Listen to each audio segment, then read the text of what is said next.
नमस्कार दोस्तों, जय श्री कृष्णा, जय श्री राधे। आज के इस वीडियो में हम यज्ञ की बात करेंगे। जी हाँ दोस्तों, कहते हैं महाभारत की समाप्ति के उपरांत पांडवों ने एक महान यज्ञ किया। कहते हैं कि वैसा यज्ञ उस जमाने में और किसी ने नहीं किया था। गरीब लोगों की उदारतापूर्वक इतना दान उस यज्ञ में दिया गया था कि उनके घर सोने से भर गए। वैसी दानवीर को देखकर सबने दांतों तले उंगली दबाई। इस यज्ञ की चर्चा देश देशांतर में फैली हुई थी, यहाँ तक कि पशु पक्षी भी उसे सुने बिना ना रह सके। एक नेवले ने भी जब इस प्रकार की यज्ञ का समाचार सुना तो वह भी प्रसन्न हो गया, क्योंकि एक छोटे से यज्ञ की उत्कृष्ट अन्न से छू जाने के कारण उसका आधा शरीर सोने का हो गया था। इस छोटे यज्ञ में जूठन के जरा से कण ही मिलने से जिसने वह आधा शरीर स्पर्श कर सका था, तब से बड़ी अभिलाषा थी कि किसी प्रकार उसका शेष आधा शरीर भी सोने का हो जावे। वह जहाँ यज्ञ की खबर सुनता वह दौड़ा चला जाता। यज्ञ की जो वस्तुएं इधर उधर पड़ी मिलती उनमें लौटता, फिर भी कुछ प्रभाव न होता। इस बार इतने बड़े यज्ञ की चर्चा सुनकर नेवले को बड़ी प्रसन्नता हुई और वह अविलंब उसकी जूठन में लौटने के लिए उत्सुकतापूर्वक चल पड़ा। कई दिन की कठिन यात्रा तय करने के बाद नेवला यज्ञ स्थल पर पहुंचा और वहां की कीच जूठन यज्ञ स्थली आदि में बड़ी व्याकुलता के साथ लौटता फिरा। एक बार नहीं कई बार वह उन स्थानों पर लौटा, बार बार आंखें फाड़कर शरीर की परीक्षा की, देखा मैं सोने का हुआ या नहीं, परंतु बहुत करने पर भी कुछ फल न हुआ। तब वह एक स्थान पर बैठकर सिर धुन कर पछताने लगा।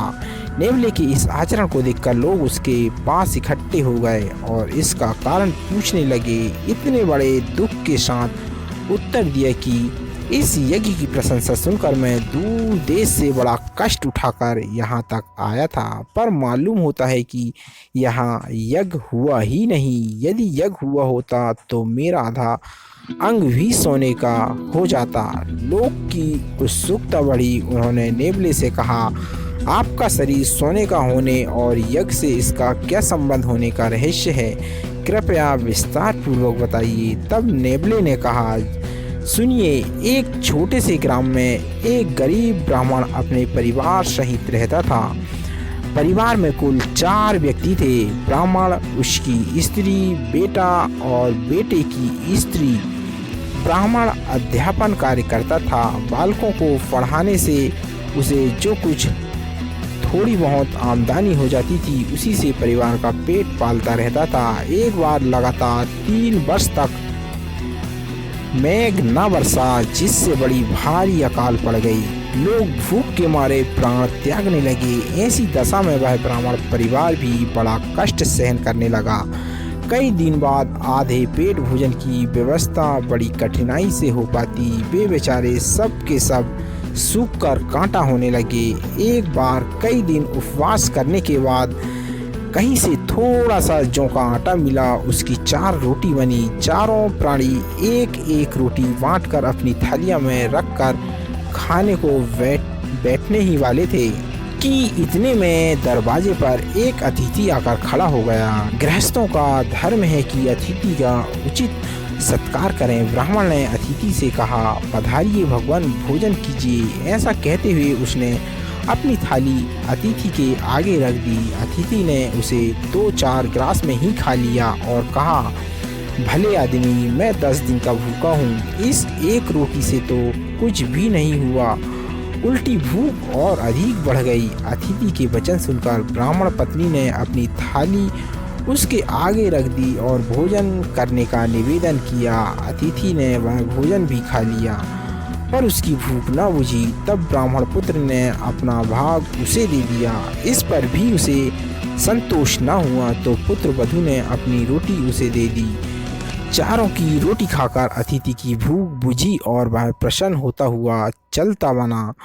उसी रात को भूख की पीड़ा से व्यतीत होकर वह परिवार मर गया। मैं उसी परिवार की झोपड़ी के निकट ही रहता था। नित्य की भांति बिल से बाहर निकला तो उस अतिथि सत्कार से बची हुई कुछ जूठन के कण उधर उधर पड़े हुए थे। वे मेरे जितने शरीर में छुए उतना ही सोने का बन गया। मेरी माता ने बताया कि किसी महान यज्ञ के कण लग जाने से शरीर सोने का हो जाता है। इसी आशा से मैं यहाँ आया था कि पांडवों का यह यज्ञ उस ब्राह्मण के यज्ञ के समान तो हुआ होगा, पर यहाँ के यज्ञ का वैसा वैभव देखा तो अपने परिश्रम के व्यर्थ जाने का मुझे दुख हो रहा है। कथा बतलाती है कि दान धर्म या यज्ञ का महत्व उसके बड़े परिणाम पर नहीं है, वरन करने वाले की भावना पर निर्भर होती है।